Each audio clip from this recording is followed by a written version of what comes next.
La pression internationale s'accroît sur la junte militaire birmane, mais celle-ci persiste et signe. Elle vient d'accuser l'ex-dirigeante pro-démocrate Aung San Suu Kyi d'avoir accepté $600 000 de pots de vin et 11 kilos d'or.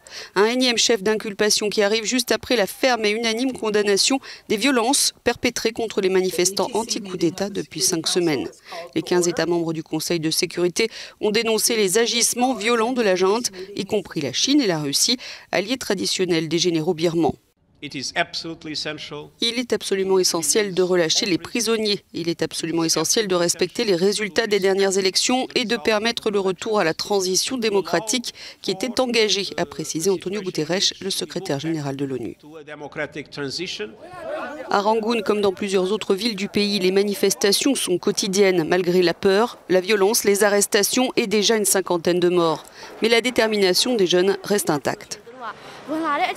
Hier, quand ils sont venus sur nous, ce n'était pas comme les forces de sécurité qui utilisent des bombes de gaz lacrymogène. Ils ont commencé à nous tirer dessus, brutalement, avec leurs armes. Il n'y a eu aucun avertissement. Nous n'avons pas d'armes comme les leurs. Ils ont arrêté une vingtaine de personnes, y compris les manifestants qui étaient en première ligne.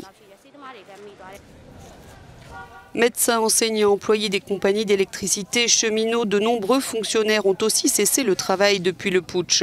La junte leur a ordonné de reprendre leur poste, faute de quoi ils seraient licenciés et s'exposeraient à des représailles.